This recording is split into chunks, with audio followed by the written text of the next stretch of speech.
तो क्या आपका भी शोल्डर ग्रो नहीं हो रहा और बहुत सारी मेहनत करने के बाद, बहुत सारी रिसर्च करने के बाद भी आपके शोल्डर का मसल साइज इंक्रीज नहीं हो रहा? तो आज मैं आपको ऐसी गलतियां बताने वाला हूं, कुछ ऐसे पॉइंट्स बताने वाला हूं जिनके वजह से आपका शोल्डर्स ग्रो नहीं हो रहा और उन पॉइंट्स पे आपने आज तक नजर नहीं डाली है, उन पॉइंट्स पे आज तक ध्यान नहीं दिया। तो बिना टाइम वेस्ट किए चलिए वीडियो स्टार्ट करते हैं। तो हमारी सबसे पहली मिस्टेक है स्टार्टिंग विद शोल्डर प्रेस।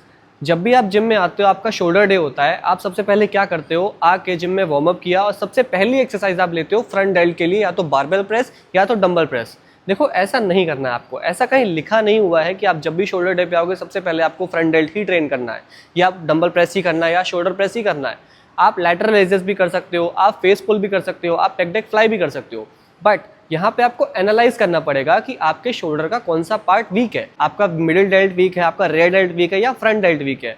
उस हिसाब से आपको एक्सरसाइज का सिलेक्शन करना पड़ेगा। जैसे आप शोल्डर डे के दिन आए, मान लो आपका मिडिल डेल्ट वीक है, आपको शोल्डर प्रेस की जगह सबसे पहली एक्सरसाइज लैटरल रेजेस लेनी है, ताकि आप फ्रेश एनर्जी के साथ अपने साइड डेल्ट्स को बहुत ही proper muscle mind connection and form के साथ ट्रेन कर सको, ताकि वो ग्रो कर सके। ऐसा कहीं रिटर्न रूल नहीं है कि आप अगर शोल्डर डे पे आ रहे हो तो आपको शोल्डर प्रेस सबसे पहले करना है। ऐसा कुछ भी कहीं रिटर्न नहीं है और ऐसा कोई कंपल्सेशन नहीं है। अब मैं ऐसा क्यों कह रहा हूँ कि वीक मसल को सबसे पहले हिट करो? क्योंकि जब आप जिम में आते हो तो आप एकदम फ्रेश एनर्जी में रहते हो, आपकी एनर्जी लेवल्स बहुत ऊपर रहते हैं। इस वजह से आप जब उस वीक मसल को ट्रेन करोगे तो आप बहुत अच्छे से उस पर प्रोग्रेसिव ओवरलोड कर सकते हो एंड मसल माइंड कनेक्शन बहुत अच्छे तरीके से बना सकते हो, जिससे कि मसल आपका बहुत अच्छे से ग्रो करेगा। यही एक कारण है। तो इस चीज पे ध्यान दो और चलते हैं अपनी नेक्स्ट मिस्टेक की तरफ। तो दोस्तों, बात करते हैं अपनी दूसरी मिस्टेक के बारे में, जो कि है only doing one movement of lateral raises and one movement, मतलब कि one exercise of lateral raises and one exercise of rare dealt in one session. तो लोग क्या करते हैं, जब भी वो अपने शोल्डर डे के दिन शोल्डर ट्रेन करते हैं तो वो दो दो तीन तीन एक्सरसाइज अपने फ्रंट डेल्ट की ही लगा लेते हैं, जिसकी वजह से उनके side delt and rear delt weak रह जाते हैं और राउंड शेप आपके शोल्डर्स में नहीं आ पाती। तो ऐसा नहीं करना है आपको। देखो, तीन पार्ट्स होते हैं शोल्डर में, फ्रंट डेल्ट, आपका ये front part, middle dealt and rear dealt. ठीक है, इनको आपको ट्रेन करने के लिए एक सेशन में एटलीस्ट दो मतलब कि 6 एक्सरसाइजेस टोटल शोल्डर्स की लगानी आपको जरूरी होती हैं, ताकि आप अच्छे से स्टिमुलेट कर सको अपने शोल्डर को एंड आपका शोल्डर ओवरऑल तरीके से एक राउंडेड 3D शेप में ग्रो कर सके। लेकिन लोग क्या करते हैं कि दो एक्सरसाइज, तीन एक्सरसाइज फ्रंट डेल्ट की लगा ली, एक लैटरल रेजेस, एक रेयर डेल्ट। इस वजह से उनका रेयर डेल्ट एंड जो मिडिल डेल्ट है वो वीक हो जाता है, जिसके वजह से वो राउंड शेप, वो 3D शोल्डर का लुक, जो मैसिव ग्रोथ होती है शोल्डर की, वो रुक जाती है। आपको ऐसा नहीं करना है। आपको क्या करना है कि आपको अपने शोल्डर के वर्कआउट को 2 पार्ट्स में डिवाइड कर देना है। क्या करना है? Front middle rear, front middle rear. मतलब कि एक बार में फ्रंट मिडिल रेयर ट्रेन करो, जैसे कि आपने कर लिया पहले shoulder press 3 set, then lateral raises 3 set and then rear delt के लिए reverse pec deck fly 3 set. Then दूसरे सेट में जो आपका दूसरा सेट बचा है फ्रंट मिडिल और रेयर का, उसमें आप करो फ्रंट रेजेस फ्रंट डेल्ट के लिए, फिर सिंगल हैंड से लैटरल रेजेस या अपराइट रोज साइड डेल्ट के लिए, फेस पुल आपका रेयर डेल्ट के लिए। अगर इस तरीके से आप ट्रेन करोगे तो आप अपने शोल्डर को एक ही सेशन में 2 बार हिट कर रहे हो, जिसकी वजह से आपकी ग्रोथ जो है, जो ग्रोथ का फैक्टर है, वो बढ़ जाता है। तो इन चीजों पे ध्यान दो और इस पे काम करो, आपका शोल्डर 2025 में बहुत अच्छे से ग्रो करेगा। तो दोस्तों, हमारी तीसरी मिस्टेक आती है यूजिंग द बॉडी स्विंग। तो मैंने बहुत से लोगों को, जिस जिम में मैं रिकॉर्ड कर रहा हूँ वीडियो, यहाँ पे भी बहुत से लोग ऐसे हैं जो शोल्डर्स को लैटरल रेजेस करते टाइम या फ्रंट रेजेस करते टाइम बॉडी को स्विंग कराते हैं।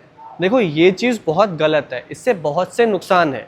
मैं आपको नुकसान गिनवाता हूँ। सबसे पहला, जब आप अपनी बॉडी को स्विंग कराते हो, सपोज लैटरल रेजेस कर रहे हो और अपनी बॉडी को इस तरीके से स्विंग करा रहे हो, तो सबसे पहला जो इम्पैक्ट क्रिएट होता है वो होता है आपके लोअर बैक पे, जो कि नेगेटिव इम्पैक्ट होता है, जिससे कि आपके लोअर बैक में इंजरी हो सकती है। और दूसरा जो इम्पैक्ट आता है वो आपके मसल पे आता है। आपका मसल इतने अच्छे तरीके से टारगेट नहीं हो पाता कि वो ग्रो कर सके।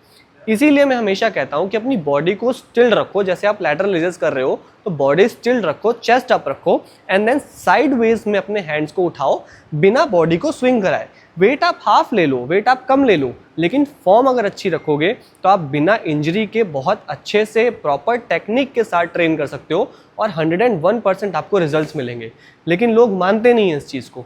इस चीज को अप्लाई करके देखो, आपको बहुत बड़े चेंजेस मिलेंगे। Same goes for front raises. जब भी वो लोग फ्रंट रेजेस करते हैं तो इस तरीके से अपनी पूरी बॉडी स्विंग कराते हुए करते हैं, जिससे कि जो रेंज ऑफ मोशन है वो कम हो जाता है। जितना आपका रेंज ऑफ मोशन होना चाहिए, जैसे मेरा range of motion front dealt का ये यहाँ तक है, पूरा यहाँ तक।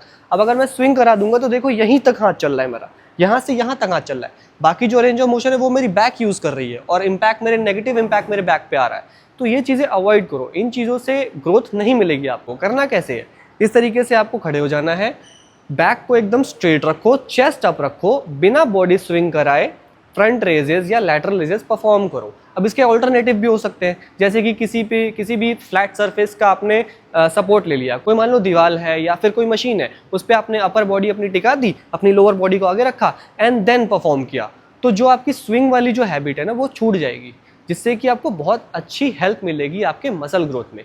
इन चीज़ों को ध्यान दो। चलते हैं अपनी नेक्स्ट मिस्टेक की तरफ। तो दोस्तों चौथी मिस्टेक आती है हमारी रिस्ट इंजरी। देखो रिस्ट इंजरी के बारे में मैंने चेस्ट वाले वीडियो में भी बात किया है, रिस्ट इंजरी के बारे में मैंने ट्राइसेप्स वाली एंड बाइसेप्स वाली वीडियो में भी बात किया है। अगर आपने ये वीडियोस नहीं देखी हैं तो लिंक डिस्क्रिप्शन में है, आप जाके देख सकते हो। तो रिस्ट इंजरी है क्या, जिन्होंने नहीं देखी है वीडियोस मैं बता देता हूँ। देखो जब आप कोई भी प्रेसिंग मूवमेंट करते हो ना, मैंने बहुत से लोगों को देखा है, इंटरमीडिएट लेवल पे भी लोगों को देखा है, जब वो लोग प्रेसिंग मूवमेंट कोई भी प्रेसिंग मूवमेंट करते हैं तो वो इस तरीके से अपनी रिस्ट को बेंड कर देते हैं। जब इस तरीके से आप कोई भी मूवमेंट बेंड करके करते हो ना, तो इसके बहुत नेगेटिव इंपैक्ट होते हैं आपके मसल्स पे, आपके जॉइंट्स पे। सबसे पहला नेगेटिव इंपैक्ट होता है आपके रिस्ट जॉइंट में इंजरी हो सकती है, पेन होना स्टार्ट हो सकता है। दूसरा जो होता है, जब यहाँ पे पेन होना स्टार्ट हो जाएगा वो ट्रैवल कर सकता है आपके एल्बो जॉइंट पे, यहाँ भी पेन स्टार्ट हो सकता है। और जो तीसरा इंपैक्ट होता है, जब आप इस तरीके से कोई भी प्रेसिंग मूवमेंट लगाते हो रिस्ट बेंड करके, तो जो इम्पैक्ट है लोड का वो रिस्ट जॉइंट पे आता है, न कि मसल पे। आपको करना कैसे है, इस तरीके से आपको, जैसे इस तरीके से बार होल्ड किया है, ठीक है, तो आपकी रिस्ट अगर ऐसे है तो आप उसको न्यूट्रल कर लो। ये न्यूट्रल पोजीशन में अगर करोगे ना, तो आपका लोड का जो इम्पैक्ट है वो डायरेक्ट आपके मसल पे टारगेट करेगा, जॉइंट्स पे नेगेटिव इंपैक्ट आपका नहीं आएगा, जिससे आप सेफली बिना इंजरी के अपने पार्टिकुलर मसल को, टारगेटेड मसल को ट्रेन कर सकते हो और वो ग्रो होगी, 101% होगी। आप खुद ट्राई करके देखना, एक मूवमेंट आप रिस्ट को बेंड करके परफॉर्म करना शोल्डर प्रेस का, एंड एक मूवमेंट आप रिस्ट को न्यूट्रल करके परफॉर्म करना, आपको वही फर्क पता लग जाएगा कि आपके मसल पे कैसा इंपैक्ट आ रहा है। बहुत ही बेहतरीन इंपैक्ट आता है अगर आप न्यूट्रल, रिस्ट को न्यूट्रल करके तब ट्रेन करते हो। तो इन चीजों पे भी ध्यान दो ताकि आपकी मसल ग्रोथ जो है, जो शोल्डर की मसल ग्रोथ है, वो और अच्छे से हो सके। चलते हैं अपनी अगली मिस्टेक की तरफ। तो दोस्तों हमारी पांचवी और आखिरी मिस्टेक आती है रशिंग थ्रू द मूवमेंट। अब मैंने इसके बारे में भी बाइसेप्स, चेस्ट एंड ट्राइसेप्स तीनों ही वीडियोस में जिक्र किया है कि ये आपको नहीं करनी चाहिए। क्या होता है कि जब आप करने आते हो, जब आप वर्कआउट पर जाते हो, तो आप बहुत तेज़ी से, जैसे डंबल प्रेस कर रहे हो तो इस तरीके से डंबल प्रेस, इस तरीके से लैटरल रेजेस, बहुत तेज मूवमेंट्स परफॉर्म करते हो, जिससे कि अगेन आपके जॉइंट्स सेफ नहीं होते, आपके जॉइंट्स में इंजरी हो सकती है एंड आपके टारगेटेड मसल्स पे उतना इम्पैक्ट नहीं आता, क्योंकि आप बहुत तेज से कर रहे हो। तो आपको वो muscle contraction and stretch feel नहीं होगा, जिससे आपका मसल माइंड कनेक्शन नहीं बन पाएगा। अगर मसल माइंड कनेक्शन बेहतर नहीं बनेगा तो आपकी ग्रोथ बहुत स्लो हो जाएगी। तो इसलिए मैं कहता हूँ कि कोई भी मूवमेंट परफॉर्म करो, चाहे वो डंबल प्रेस हो, चाहे वो लैटरल रेजेस हो, चाहे वो फेस पुल हो या रिवर्स पेग डेक फ्लाई, एक एक रेप को फील करो मसल पे कि जैसे आपने कॉन्ट्रैक्ट किया तो हाँ, मतलब मेरा मसल कॉन्ट्रैक्ट हो रहा है, आपको फील हो।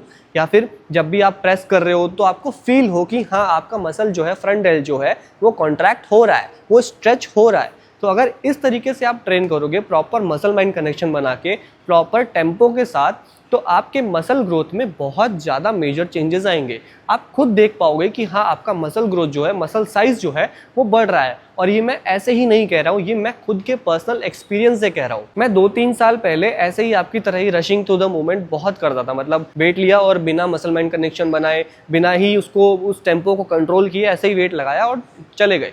तो वो मसल ग्रोथ मेरी आप देख सकते हो स्क्रीन पे। और अब जब मैं टेम्पो कंट्रोल करके मसल को टारगेट करता हूँ, तो वो ग्रोथ आप देख सकते हो स्क्रीन पे। तो बहुत मेजर डिफरेंस है ना।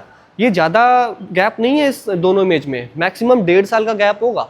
तो इन चीज़ों को ध्यान दो। अगर आपको मसल ग्रोथ चाहिए, ये सिर्फ शोल्डर की बात नहीं है, ये हर एक एक्सरसाइज की बात है। Be it legs, be it back, be it biceps, triceps, chest, कोई भी एक्सरसाइज करो आप, रशिंग थ्रू द मूवमेंट मत करो, रश मत करो। बहुत आराम से कंट्रोल टेम्पो के साथ, कंट्रोल मसल माइंड कनेक्शन बनाते हुए, मतलब अच्छा मसल माइंड कनेक्शन बनाते हुए उस मसल को ट्रेन करो। आप डेफिनेटली अपने मसल ग्रोथ में, अपने मसल साइज में बहुत बड़ा डिफरेंस, मेजर डिफरेंस नोटिस करोगे। तो ये थी हमारी 5 मिस्टेक्स, 5 ऐसी मिस्टेक जिनके वजह से आपका शोल्डर ग्रो नहीं कर रहा। तो वीडियो अच्छी लगी हो तो लाइक, शेयर एंड सब्सक्राइब जरूर करना। मिलते हैं नेक्स्ट वीडियो में, तब तक के लिए साइनिंग ऑफ।